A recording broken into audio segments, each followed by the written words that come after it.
and welcome to Good Evening Britain, a Force for Good's weekly show coming to you live from our studios here in the heart of the great British city of Glasgow, with me, your host, Alistair McConnachie, broadcasting on all our digital platforms throughout the United Kingdom and across the world. We're bringing you quality pro-UK comment and analysis every Wednesday from 7 until 8 p.m. on Facebook, on YouTube, on Twitter and on TikTok. And folks, this is our 65th consecutive Good Evening Britain. So, cause for celebration. More cause for celebration is that we've got a great guest coming on at 7:30. That's David Scott of the UK column, a very well respected alternative news broadcasting platform, the UK column. And David Scott is the UK column's Scottish correspondent, and he's always got a lot to say. And we're going to be talking about Alex Cole-Hamilton and the Lib Dems. We're going to be talking about Air Miles, Angus Robertson, and we're going to be talking about who can we all vote for at the next general election. So that's going to be a really good conversation for 25 minutes with David Scott coming up at 7:30. Before then, we're going to talk about some various issues that we've been up to this week, and we'll also have our On This Day in British History and our competition. And our competition today, the prize is for this little tub of sweets, which are branded the coronation of His Majesty King Charles III. And all you need to do to win that little patriotic tub of sweets, is to answer the question correctly, which we'll be asking round about 7:25, which is to say, send in your answer to contact@aforceforgood.uk, our email contact@aforceforgood.uk. And if you haven't done it before, you will be in with a good chance of winning. So get your email system ready and fire up that answer. Great stuff, great stuff. Well, how is everybody keeping today? And what fantastic period of hot weather we've been having. Really, really nice. Very nice in Glasgow all of this week. Nice throughout Scotland in many places. Fantastic weather. Hope it's been as good for you as it's been for us here in the great British city of Glasgow. And it's still hot out there. It's still hot out there at 7 o'clock at night. First in was TC saying, "Good evening all fellow Unionists everywhere," closely followed by Debbie Beer. And from Adam, who always says hello from the heart of the great British state of England. Melissa says, "Hey, looking good. Thank you." Harry Brown says, "Evening AFFG and Unionists everywhere. Hope you're having a pleasant evening. Been seeing some videos saying the end of Scottish separatism on the internet lately." Good, good, good. Well, they are struggling. They're struggling, and the big problem that we'll be talking about in a moment is we hope that the Labour Party is not going to throw them a bone, because whenever the SNP loses, the Labour Party throws them a big bone to help them get back on their feet again. We saw that immediately after the SNP suffered a catastrophic defeat in 2014 at the referendum, and the first thing that Labour did was to promise lots of new powers for the SNP, which they promptly took and exploited, and then complained that they didn't have them and created a big fuss about it. And the politics for about the next 4 years, 5 years, almost right up to COVID, were all as a consequence of the new powers almost that the Labour Party had given. Or rather, it was the Tory party that had given it, but it was the Labour Party's idea. It was Gordon Brown's idea, and we'll be talking about Gordon Brown in a minute. So that's what we hope he's not going to do. We hope he's not going to throw the SNP a bone just at its time of failure. Hi Stuart, hope things are well with you. And to to Alan. We're going to be up in the great British city of Dundee this month.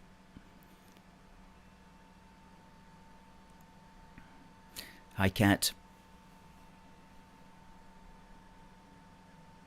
And Christopher says, what a glorious British summer here in Unionist Falkirk. Well, it absolutely is. Macaulay says, best wishes to all you British Unionists across our great union. A lot of positive vibes in the house tonight. Christopher says, Labour are absolutely hopeless strategists. No idea at all. Well, I'm going to be getting into that. Let's get into that right now. As you know, I said last week that I was going to analyse Gordon Brown's 155-page policy document, which is really what he wants the Labour Party to do if it were to get into power, as far as devolution of power and changes to the Constitution is concerned. And so we did analyse it, and we analysed it in a 7,000-word document, which we have published on our website. And it's called A Unionist Eye on Labour's Proposals to Devolve More Powers and Abolish the Lords. That was the snappiest title I could possibly come up with. A Unionist Eye on Labour's Proposals to Devolve More Powers and Abolish the Lords. And they're serious about this, okay? They'll maybe keep it quiet for as long as they can, but they're fairly serious about this. And if they were to be elected, then I do believe that they would get this straight through and they would start to make changes immediately. And whatever you may think about the House of Lords, it would definitely be goodbye House of Lords.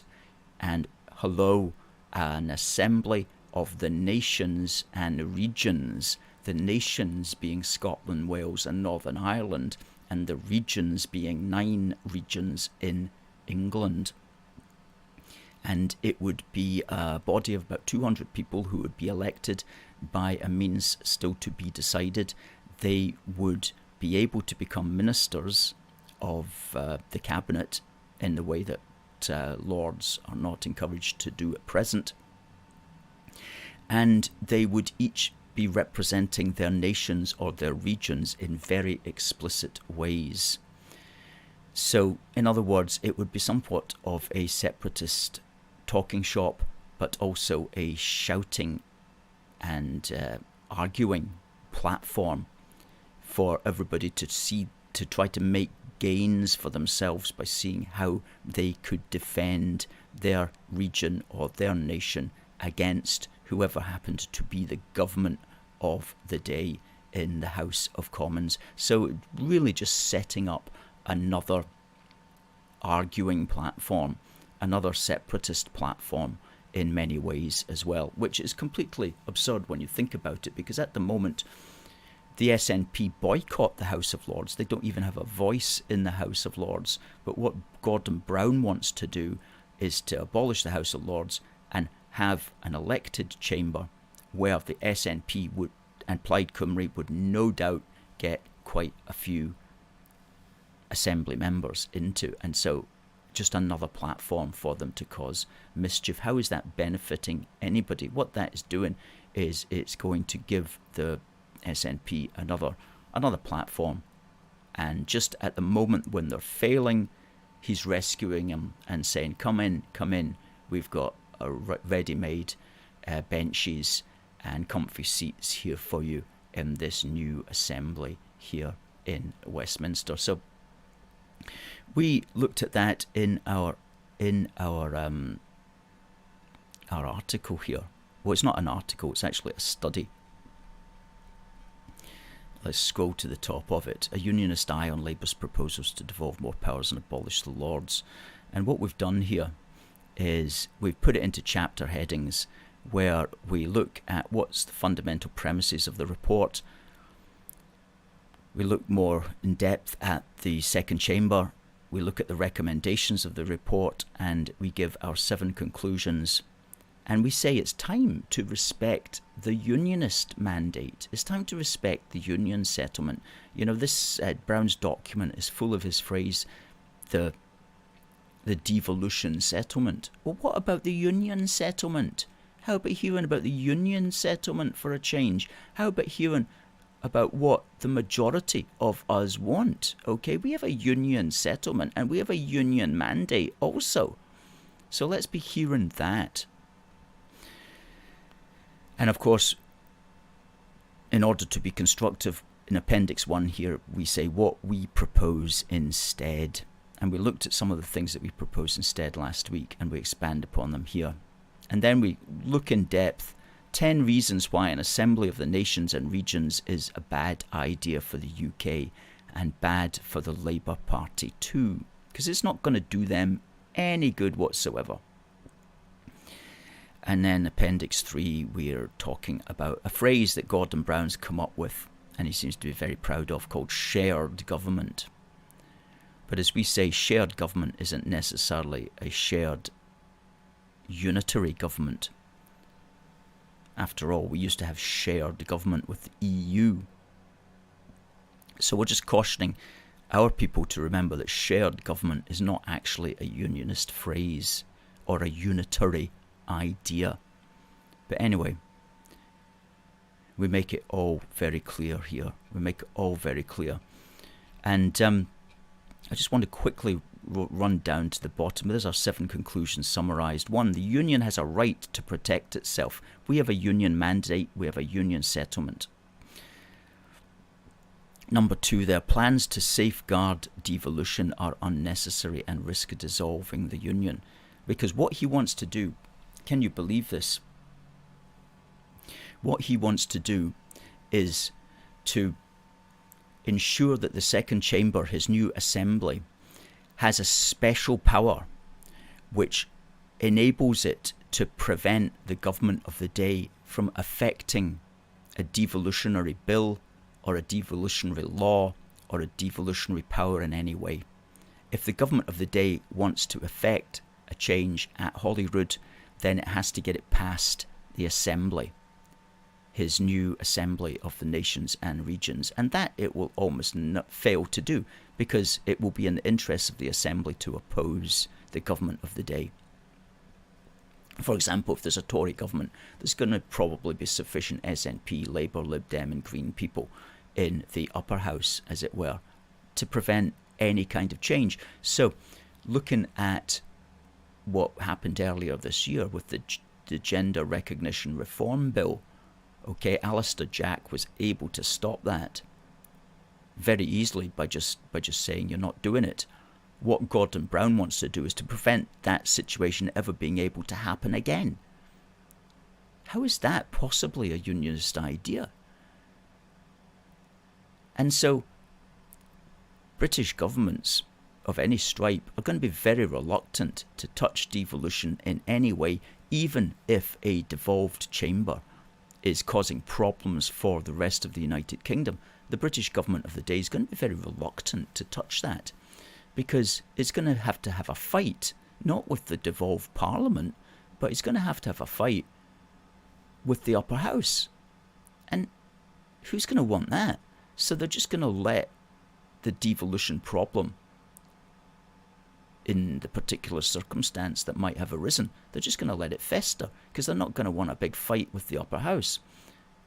So it's not a unionist position what he is advocating here. What it is a federal position, and I'm pretty sure he's always wanted to move Britain towards being a federal nation, which is to say the 4 parts of the United Kingdom are basically independent in virtually everything, except 1 or 2 highly controversial issues, like, for example, defence. Because one of the things that Gordon Brown says is that, if it can be done better at the local level, it should be done better at the local level. Well, I'm sure a lot of people in Scotland, Scottish nationalists, will say defence can be done better at a local level. There's a lot of Scottish nationalists that don't want Trident, for example. So they're going to say, you should be devolving defence, just so that we can get rid of Trident. And then he's going to say, oh no, defence is something that's better done at the British level. And they're going to say, well, why?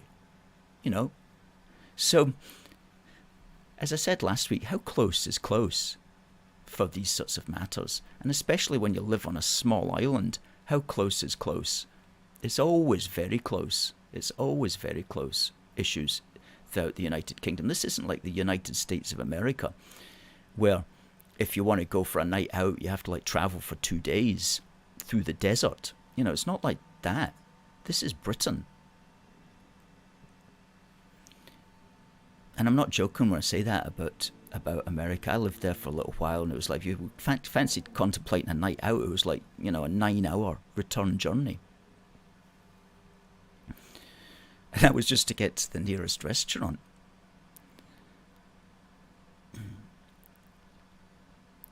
Anyway, here Stuart says, bring back the Scottish office. Give it more powers, definitely. Catherine says, British Unionist Party, vote that, everyone in Scotland. Well, it's a good party. I would certainly recommend it as far as philosophy is concerned. I don't think they'll have that many candidates, though.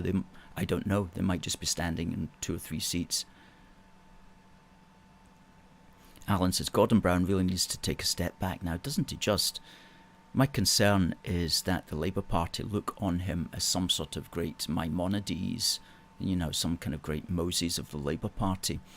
And so they go to him for, you know, the gen on virtually everything. And they'll be like, well, we don't know anything, us London metropolitan types and academics, you know, in the Midlands or whatever. We don't know anything about Scotland, but Gordon Brown knows everything.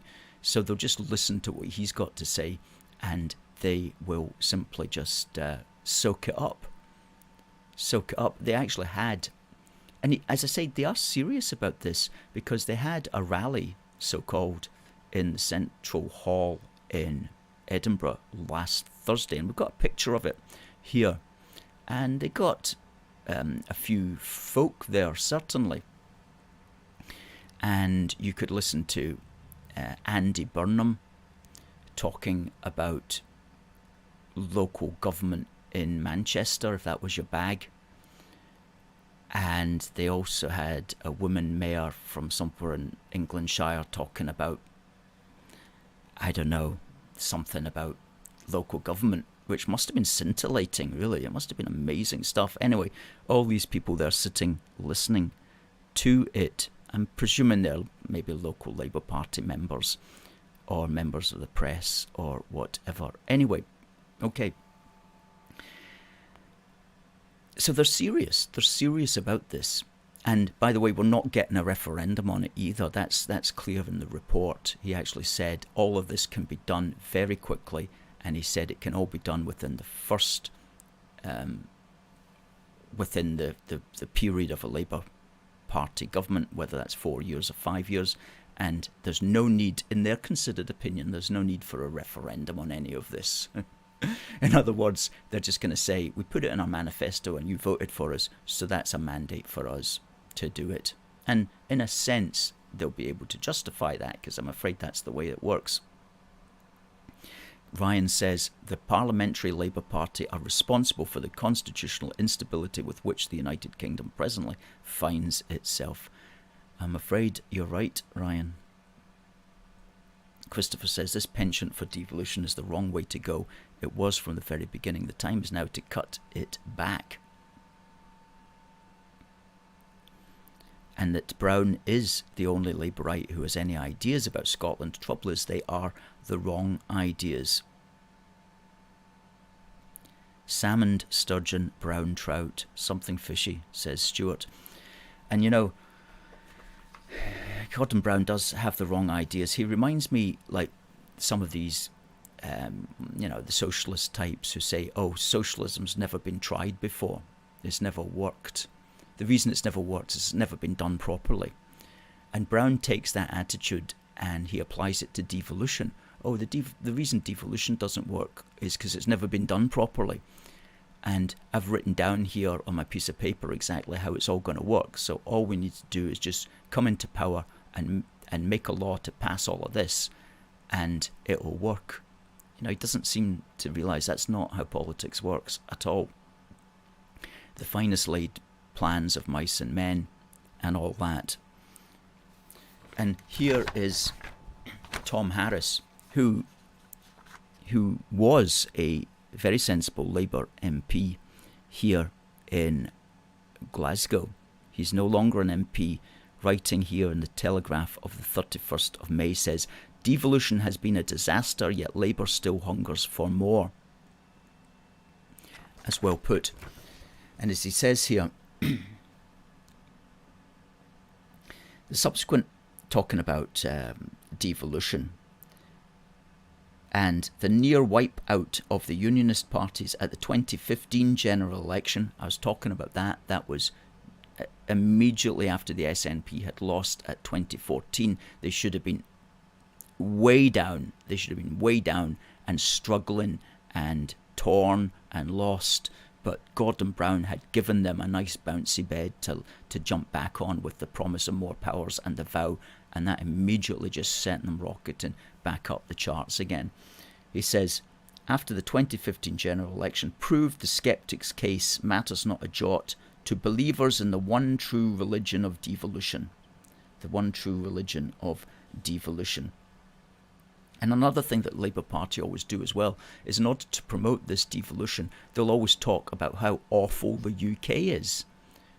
Well, in other words, they're just promoting what the SNP are saying. Like Mark Drakeford, who in my opinion is very much a closet separatist.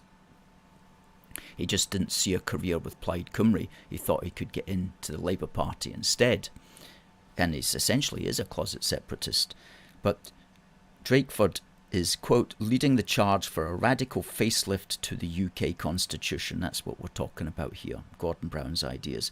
Coining the phrase Solidarity Union to describe the next phase of decentralisation from Whitehall. Well, what they'll find with the Solidarity Union, and while that's a great idea, is to have solidarity, what they'll find is if they destroy the centre, then there's not going to be any solidarity flowing from it. As we say in our article, you have to have integrity and then purpose. You can't have purpose without having integrity at the centre. And if you destroy the integrity of the centre, then it's not going to be able to create any purpose for the rest of the UK. It's not going to be able to create a sense of solidarity, because you will have destroyed the very centre itself. You'll have destroyed its existence itself. But as Tom Harris says here, shouldn't Drakeford... Sorry, he's talking here about how a lot of public services were devolved, as well as money to raise funds. But Drakeford is still complaining that that's not working, and that's still complaining that it's because of the Tory government. And as Tom Harris says, but hang on, wasn't allowing domestic policy in Scotland and Wales the whole point of devolution? Shouldn't Drakeford be celebrating this rather than using it as yet another opportunity to criticise the UK? Such rhetoric will be warmly welcomed not only by Welsh's Labour nationalist partners in the Senate, Plaid Cymru, but by the Scottish National Party, which has prospered by expressing very similar anti-Westminster sentiments over the years. It was not the centralisation of power in Whitehall that led to the rise of the Nationalists or to the near breakup of the UK in 2014. It was the reckless constitutional vandalism wrought by Labour politicians in response to their own self-serving criticisms of UK institutions. Wrought by Labour politicians in response to their own self-serving criticism of UK institutions. And that's Tom Harris, a former Labour MP himself. This could all massively backfire on Labour. If you tell voters often enough and with the conviction that the likes of Brown and Drakeford inject into their oratory that the UK is a political basket case, then the public will believe in your own irrelevance, which is not the wisest strategy for a party in search of a majority. Well said, Mr. Tom Harris. Now we've got a guest coming up in 5 minutes, and I see he's already in the green room. Before we have our guest, we're going to have our On This Day in British History Matters. On This Day in British History Matters. And it was on this day, on the 7th of June 1925, that the Beaumont Hamel Newfoundland Memorial, a war memorial in France, was unveiled by Field Marshal Earl Haig. And I'm interested in this because Newfoundland and Labrador is a province in Canada, and during World War I it was a dominion of the British Empire. It wasn't part of Canada. But at the outbreak of the war in 1914, the Newfoundland government raised a regiment of over 1,000 men to fight in France for Britain and the Allies. And this memorial commemorates those who fought and died in the Royal Newfoundland Regiment and those who perished in the battle on the first day of the Somme, when almost the entire regiment was wiped out at the fighting around Beaumont Hamel. That's the reason the monument is there, and that's a caribou on top of a rock which is looking out over the battlefield. And that's Prince Charles and Camilla back in 2016 given a tour of it on the 100th anniversary of the battle. And so Newfoundland came into confederation with Canada not until 1949, not until after World War II, and now the province of Newfoundland and Labrador is part of Canada. And I really like the Newfoundland flag which they have. That's the flag of the province of Newfoundland, and as you can see there, it is built upon the concept of a Union Jack, and the blue and white there from the saltire represents the Scottish elements that were originally populated that area. The two red triangles, one represents Newfoundland and the other represents Labrador, and the gold arrow is pointing, according to its designer, pointing towards a brighter future. However, if you hang the flag vertically, and let's just turn that flag round, and you can hang it vertically at public events, and the arrow becomes a sword which honours the sacrifices of the Newfoundlanders and the Labradorians in military service, in particular in First and Second World Wars. And also you can think, according to the designer of this flag, you can think when it's hanging like that, that the bottom half represents a trident, symbolising the province's association with the fisheries and the sea. There you go. Okay, so that's the Newfoundland and Labrador flag, and the memorial to the men of the Newfoundland Regiment was unveiled on this day, 7th of June 1925, to commemorate almost their entire regiment being wiped out in the terrible battle of the Somme. Now, we've got our guest coming up just in 2 minutes. Let's just read a couple of it. Adam says he bought his first Union Jack. Well done, Adam. You can't buy enough Union Jacks. We've got one here on the table, and you can buy one from us as well if you'd like. This is our bespoke one, 3x2 Union Jack. It's got an open hem at the bottom here that you can put a flagpole into, including a tie as well. So this is a really quality Union Jack, and we'll put the link up there in the thread for for others to buy that. Yes, Mark, I do agree that Brown did his bit in 2014 to keep the Union together, but at least a couple of his speeches did rouse the Unionist troops, and I agree that he did well then, and if that's all that he was doing, I think that would be fantastic. I think that he does articulate the Union quite well. To give him his due, is when he tries to change things that he really just starts to cause problems. And Christopher agrees here, goes, that's true, but only because David Cameron was not particularly good at articulating it. Christopher says this is a highly recommended flag from us. He's got one.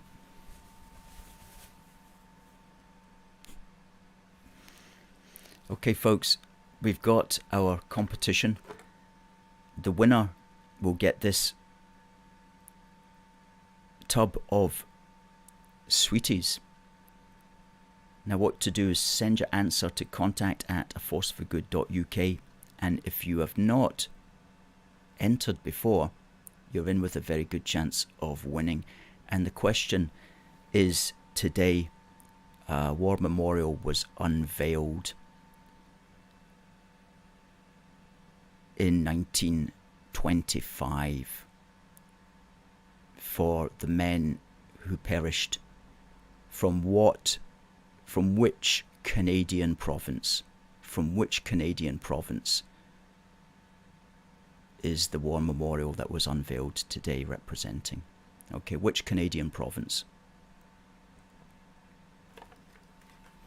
Great stuff. Send your answers in, folks. Now, folks, we have got the one and only David Scott of UK Column, and please say hello to David. We've got a lot to talk about tonight. Hello, how are you doing?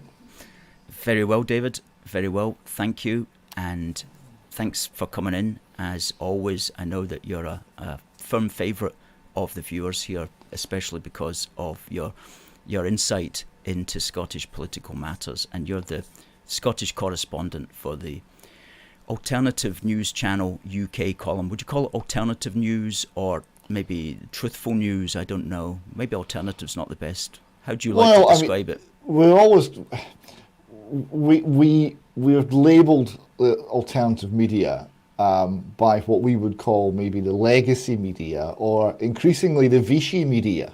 Organisations like the BBC, who are owned and operated by, well, we're not quite sure what. It's a very strange thing, because within a certain part of our society,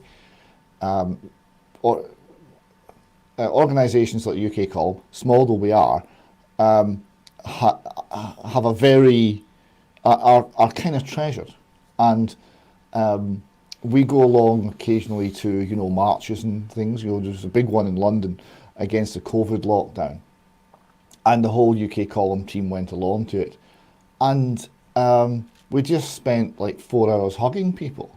The reaction is very touching and very warm. And so within the small subset of people in this country who are, shall we say, thinking, analysing things for themselves, who are questioning the official narrative, they've kind of taken us to their hearts, and it's a real privilege for us to be in that position. Whereas absolutely, yeah. Most people don't know that we exist. So it's a strange position. So alternative to an extent, but what we're trying to do isn't alternative. What we're trying to do used to be called journalism. We're trying to bring analysis and insight, truth and honesty, and form to some extent an educational role, to some extent simply we're an organisation that can discuss matters openly. And during, for example, COVID, that was a real boon to a lot of people, because you couldn't go on the mainstream and have and hear a sensible discussion. You could only go on the mainstream and have mind-altering levels of fear transmitted at you the whole time. And simply because we weren't doing that, well, I guess that made us alternative at the time, but increasingly it's the mainstream that look alien to this country. That's a good point, an absolute good point. I just want to say to people on TikTok, we're doing an interview here at the moment on YouTube and Facebook and on Twitter, and so unless you're on those platforms, you won't actually see the interview. But you're absolutely right. I mean, Tucker Carlson got knocked off of Fox News, and last night he did his first ever Twitter show, which was just a 10-minute broadcast. And oh my, some of the stuff he was saying on it, he was covering all the bases. He was going from everything from the Ukrainian dam burst to 9/11, which I just mouth dropped open when he mentioned that, and one or two other things. And he said millions of views. It's like, I don't know what, I looked at it this morning, it's 125 million views, just a 10-minute broadcast. So it'll be more than that just now. So incredible stuff. And who's watching the legacy media, as you say? Yeah, it's a good point. It's so good though that you're doing what you do at UK Column, and I know some people personally who watch and tune into you every day on Facebook or on your website. Good. Yes. Now, I know that you wanted to speak on a couple of matters today, and one of them involved something that the Liberal Democrat Alex Cole-Hamilton mentioned. And so what I suggest is we just play the video of Cole-Hamilton. Well, just go ahead by means of introduction. Just a little bit of introduction.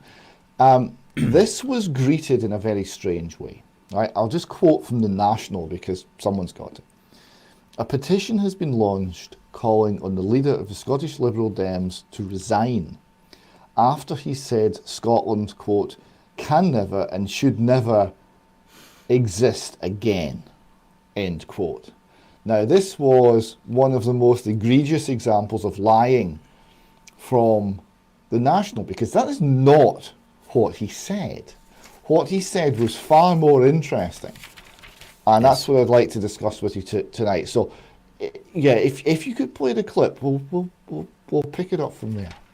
I was talking about the clash of nationalisms. There are two nationalisms that have bedeviled Scottish politics for more than 10 years. There is, of course, the Scottish nationalism of the SNP, but there's the Brexit nationalism of the UK Conservative Party. We are a people trapped between flags, between politicians who mythologise and pine for ancient nations that can never and should never exist again in the global world in which we find ourselves, against those threats, those existential threats I defined at my outset. Now, there is much to be ashamed of our common heritage in these islands. There are maps drawn by British cartographers which still spark wars in old colonial countries. But for all the darkness that lies in our wake, such light exists as well. In the Homes for Ukraine, the NHS, the BBC, the kinder transport. You know, the British people are a good and nurturing people, internationalist of outlook. So much in there to unpack. Everything from Brexit nationalism to the kinder transport. I had to look that up. There's a lot in there. To start, so the thing the National was trying to sell was that Alex Cole-Hamilton had said Scotland must not, should never exist again. What Alex Cole-Hamilton actually said is that a nation, any nation, including Scotland and Great Britain, should never exist again, must be consigned to the history books. And we live in a global world. And the reason that these nations are now to be cast aside is we're now in a global world. They're things of the past, right? They're ancient, they're done away with. Right. So this is the quote. This is the quote Unionist side. So this is the guy who's meant to be standing up to defend the concept of Britain. And he hates the concept of Britain. Now, I'd like to get into a little bit more about some of the other examples he showed. But that's my main point. Alex Cole-Hamilton and many, many people, certainly on the left, and even what we would now call the centre of British and Scottish politics, have completely sold out to the idea of globalism, right? That internationalism is a manifest good and nationalism is a manifest evil. That's the mindset. So the EU is good, the UN is better, right? and Britain is bad, and presumably Scotland is bad, or maybe worse, I'm not quite sure, and his position in the Scottish Parliament is to do what? It doesn't seem to me to be any round logic in his position. But that's the basic idea is internationalism good, nationalism bad, globalism good, localism bad. That's his idea. That's what he was putting forward. It wasn't an attack on Scotland. It was an attack on the very concept of there being such a thing as a nation. Good point. What? Yes. So, yes. So, I mean, what did you make of that aspect of it? Well, I'll just read his quote again here. He said, "We are a people trapped between flags, between politicians who mythologize and pine for ancient nations that can never and should never exist again in the global world in which we find ourselves." So as you quite rightly pointed out, he wasn't just talking about Scotland. He got it in the neck as if he was talking about Scotland, but he was actually talking about Britain as a nation as well, and he's very clear about that. Because he had a go at Scottish nationalism, but I thought it was interesting that he didn't say British nationalism. He said Brexit nationalism, which was a phrase I had never actually heard before, and I wondered why he said Brexit nationalism instead of British nationalism. But that was one thing that sort of surprised me in a way. But you're absolutely right in that his view of Britain, to the extent that it is one that sees Scotland or Britain or whatever at the heart of the EU.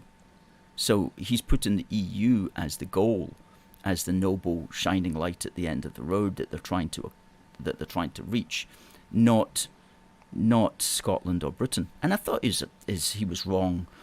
Anyway, I mean, there's nothing wrong with mythologizing Scottish history if you want to. I mean, that's fine if that's your bag. It's not a bad thing necessarily to do that.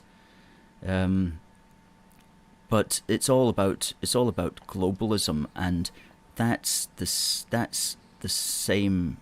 Even the SNP are highly globalist, even though they will mythologize Scotland's past. The Scottish future that they want is one that's definitely part of the EU. Yeah. We'll come to the SNP in a minute because this next clip we've got it covers them. Just on Alex Cole-Hamilton. This is a man who's meant to be. He's part of the pro-union side in Holyrood, right? So this is, unfortunately, what's defending your position in the Parliament that's meant to represent you, right? And it's a million miles from your position. Now, he then talks about, well, there's much to be ashamed, and he started off with shame. There's much to be ashamed of in the history of Great Britain. Yeah. Right now, this is a very difficult one because it depends what you're comparing it to. If you're comparing it to the kingdom of God, yes, because we're a fallen people and a fallen nation, and we're stiff-necked, and there's a lot of problems. If you compare it to any other nation, not so much. Right, and I would put it to you that compared to the other fallen peoples of the world, we actually had a pretty good record. And then he says, but there's light as well. And what does he give as an example of the light? Right, the policy with respect to the Ukraine war. The NHS, a Stalinist-based idea, which has basically been failing since the day now that it started and is consistently in crisis. And the BBC, who lie to us daily. Those are the points of light. So what we did, where we drew the lines on the map, in other words, the role we played in being the global hegemonic power for not only over 100 years, but the most peaceful 100 years the world has ever known, which I think is a point that could be remembered here, Mr. Cole-Hamilton. Right? If we don't like war and we think killing people's bad, the British Empire was very good compared to every other human effort at providing a hegemonic power. Right? And against that, the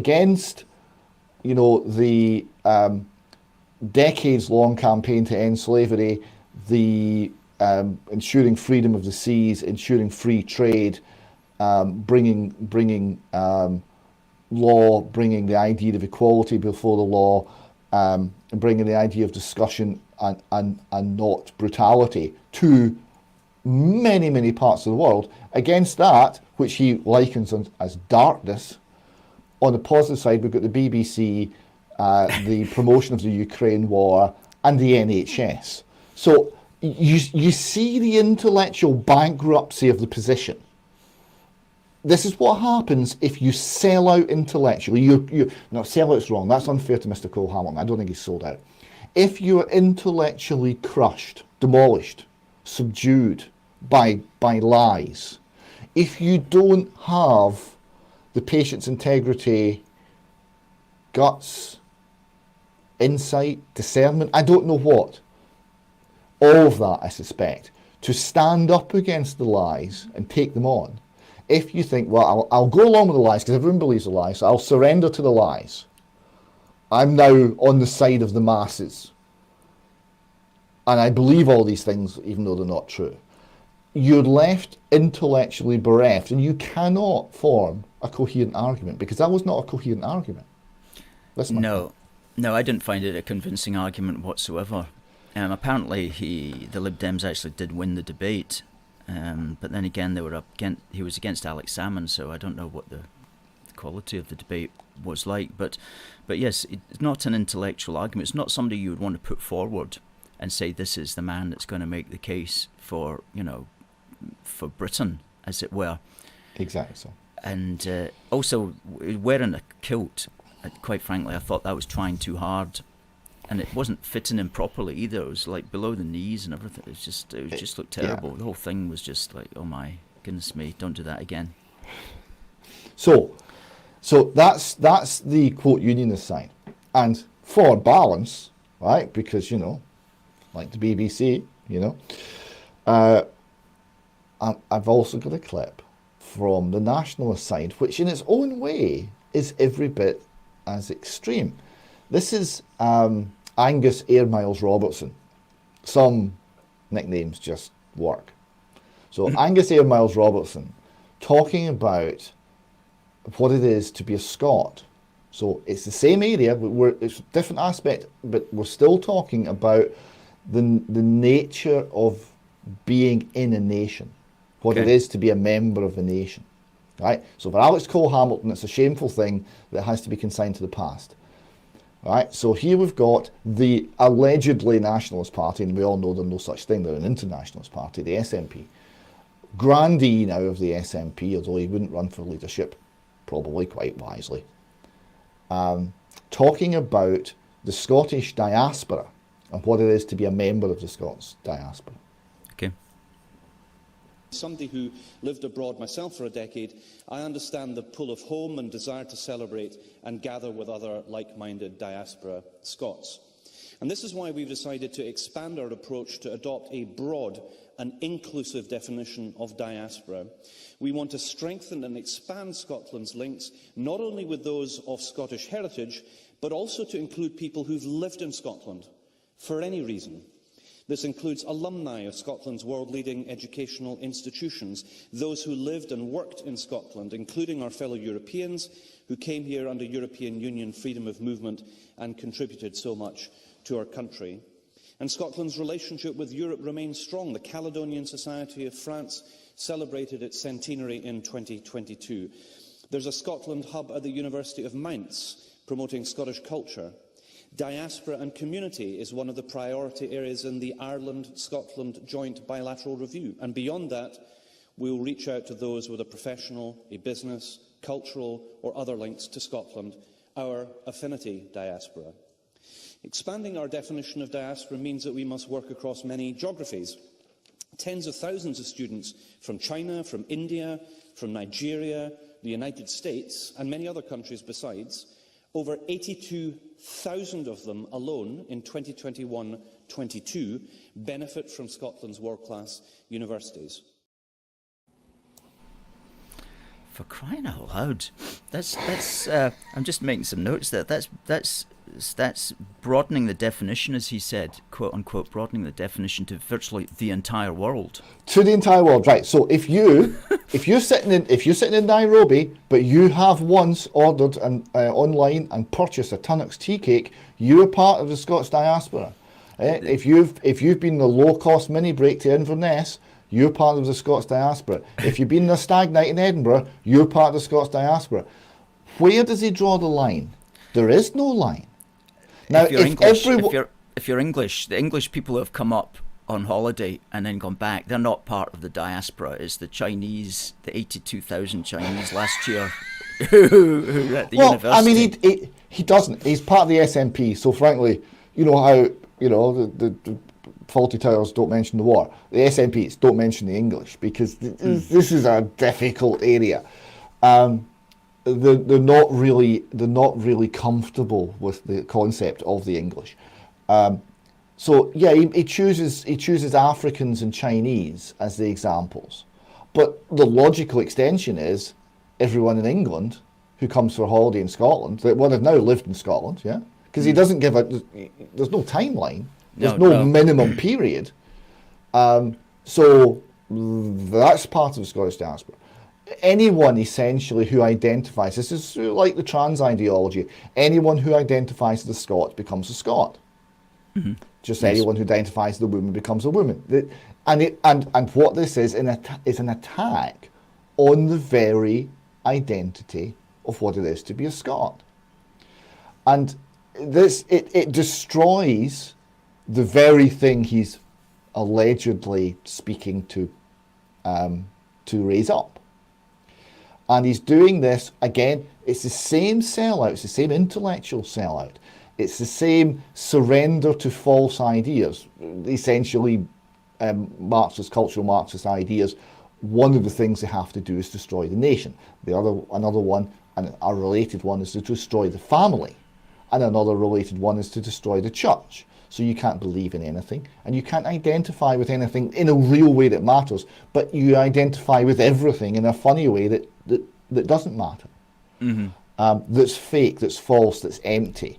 So you negate the real, because there is a nation called Scotland, and it does have a history, and that history is very, very interesting, and ethnically it's tied up. It's the same people ethnically as the people that we call English, and that whole issue is a fascinating example of how people migrated and how people travelled across the continent to come here. And that's a fascinating story, and it's only part of the story. And all of that, it doesn't matter. What matters is what you feel. If you feel you're a Scot, you're a Scot. You bought some shortbread in an airport lounge. You're Scot. You're part of the Scots diaspora. Congratulations. Now, I know he probably wouldn't use either Walker's shortbread or Tunnocks tea cakes as an example because they're both Unionist supporting companies. But to be fair to the SNP, it's difficult to find a Scottish company they don't detest. So that's a problem. So it's making the idea of being a part of a nation, in this term Scots, so watered down as to be meaningless. Now, there's a very interesting aspect here because the Scots diaspora has a problem for the SNP. Because under Nicola Sturgeon, and I challenged her and got this, it's like hitting replay in a tape recorder. I got this response. Define what is Scottish, define a Scot, right? And it came out, anyone who lives in Scotland is committed to Scotland. It was like she'd learnt it and it replayed. And that meant two things. It meant magic dirt, anyone who lives in Scotland, so somehow the soil is makes you Scottish somehow, right? Completely unhistorical, because if you read the Declaration of Arbroath, we were Scots when we were in, coming along the Mediterranean, we were Scots when we were in Iberia and Iberian Peninsula, and we were Scots when we were in Ireland, right? It wasn't magic dirt, but Nicola doesn't read the Declaration of Arbroath. She reads feminist novels. So that kind of got away from the idea of what it is to be Scots, because the diaspora speaks to the bit that the nationalists are terrified to go near, which is the idea of blood. You're talking about an extension of the family. You're talking about something you're born into. You can join, right? It's not entirely exclusive, but for the most part, you're born into. And the blood and the inheritance and the nature of the nation actually has value. And this is he's trying to get away from that. That's a good point, and I'm glad that you said that. They're basically just trying to change the definition of the diaspora from something that traditionally has been Scottish people of Scottish heritage, and that is too close to the bone. It's too politically incorrect. So let's just change the like what they did 2 years ago. They changed the definition of a vaccine from what most of us thought it was to something that it's completely new. They're just changing the definition here. When words don't fit the world that they're trying to bring in, when words don't fit the policy that you're trying to promote, then just change the definition of the word. Let's just say diaspora is everybody, as you say, who's basically had any kind of, if you've been sitting in Mogadishu, and you Googled a Force for Goods website, you've got a connection with Scotland now. So you're part of the diaspora. Maybe that's just the way it works. David, we're almost at the top of the hour here, so we're going to have to bring the conversation to an end. But let me just give you a shout out. You're at twitter.com/UK column. And you're also at facebook.com/UK column. And you're personally at twitter.com/Albion_rover. And your website is ukcolumn.org, and you guys are broadcasting on those platforms every day. ukcolumn.org is the main one to go to, and out of that you'll get all the other things. Anything, this has been a very fast half hour, David, anything that you want to just wrap up in the last couple of minutes? Yeah, just a final word. The nation is an extension of the family. The idea that you can love your family without hating other families is too obvious to need stating. Right? And the same applies to the nation. You can love your nation without hating other nations. You can love your nation without objecting to members of other nations marrying into yours and welcoming them in as part of what is now yours. It can be expansive, it can be warm-hearted, but ultimately it is real, it does have value, it will endure, and that people who are simpler and wiser than either Mr. Air Miles Robertson or Alex Cole-Hamilton realise this. They realise it perhaps instinctively, they realise it because they live it, they realise it because they recognise the nation as something which they value very dearly. The attempt, I thought your comment about the attempt to change the meaning of words was extremely astute. That is exactly what Mr. Robertson was trying to do there. He was trying to move the definition to get away from what it actually means, because he can't face it. And what you see here is further examples of intellectual collapse under the weight of lies that they're trying to carry. And what we need to do to fight against that is to painstakingly and gently and accurately point out the truth. Exactly. And pointing out the truth is something that you and the team at ukcolumn.org are doing every day. David, thank you very much for the half hour that you've been with us, and thanks again for your thoughts on all of those matters, which were very well articulated. I've really enjoyed it. Once again, it always flies past the time we spend on your programme. It always seems like just a few minutes. I've really enjoyed it again, so thank you very much for having me, Alistair. Hopefully I can join you again in the not too distant future. Absolutely, we'll get that arranged. Okay then, David, good night. Good night. Fantastic. David Scott of UK Column, thanks for the the points that you were making. I saw a funny comment there. Not Scots Diaspora, but Scots Diasapan sounds better.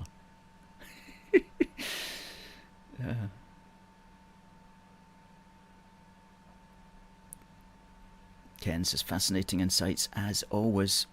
Nelson says, another top show. Alistair, fantastic guest again. Thank you, Stuart, for your humour. Christopher says, excellent stuff, David.